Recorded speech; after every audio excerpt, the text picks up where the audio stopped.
Hello viewers, আসসালামু আলাইকুম। আমি doctor Mehrunnesa, burn plastic and cosmetic surgeon. আজ আমি আপনাদের সাথে শেয়ার করব ত্বকের নানা রকম সমস্যা নিয়ে। মুখের ত্বক সুন্দর, মসৃণ, উজ্জ্বল দেখতে কে না চাই। ত্বকে ছোট একটা পিম্পল উঠলেও আমাদের অনেক সময় অনেক খারাপ লাগে। সেখানে নিত্য নতুন যদি সমস্যা এসে ত্বকে হাজির হয়, তাহলে সেটা মানসিকভাবে হতাশা তো করেই, অনেক সময় অনেক ক্ষেত্রে সামাজিকভাবে অনেক ধরনের জটিলতাও তৈরি হতে পারে। তো ভিউয়ার্স, জেনে নিই আমাদের ত্বকে কি কি ধরনের সমস্যা হতে পারে এবং তার জন্য সঠিক সমাধান কি। আমরা কমনলি যে ধরনের রোগীগুলো বেশি পেয়ে থাকি, এর মধ্যে খুব কমন একটা সমস্যা হচ্ছে মেলাজমা, অর্থাৎ যেটাকে আমরা বাংলায় বলছি মেস্তা।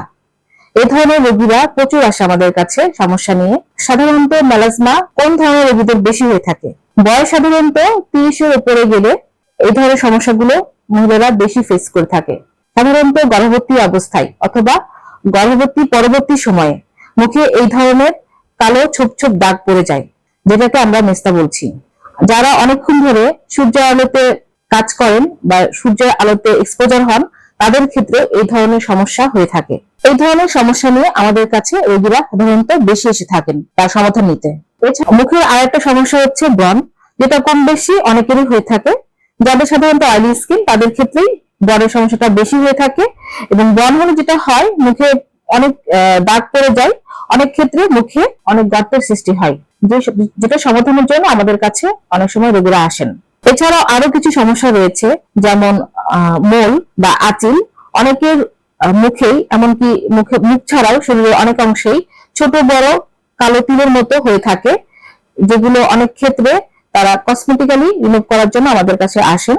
এছাড়াও বয়স বৃদ্ধির সাথে সাথে অনেকের মুখের স্কিন ঝুলে যেতে থাকে, যেটাকে আমরা এজিং বলে থাকি।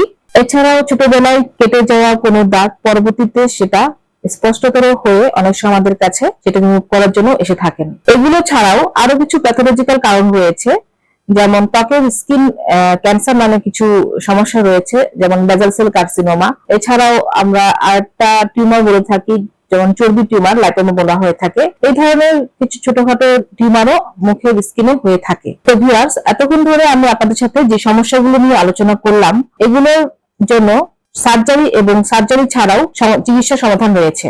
সার্জারি ছাড়া করতে গেলে আমরা অনেক সময় এখানে লেজার ইউজ করি, অনেক সময় আমরা কেমিক্যাল পিল, মাইক্রোনিডলিং, ডার্মাব্রেশন, বটক্স, বিভিন্ন ধরনের প্রসিডিউরের মাধ্যমে আমরা এই ধরনের সমস্যার সমাধান করে থাকি।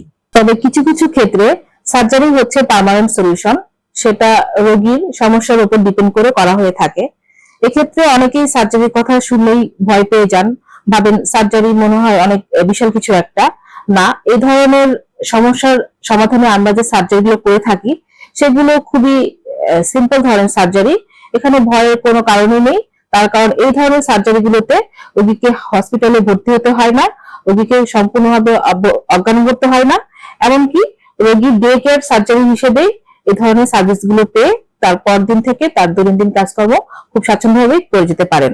তাই আমি আমার দর্শকদের উদ্দেশ্যে বলবো, যারা এই ধরনের সমস্যায় ভুগছেন, তারা আর দেরি না করে প্লাস্টিক সার্জন বিশেষজ্ঞ ডাক্তারের পরামর্শ নিয়ে চিকিৎসা পদ্ধতি গ্রহণ করুন। আজ তাহলে এতটুকুই। ভালো থাকুন, সুস্থ থাকুন। আল্লাহ হাফেজ।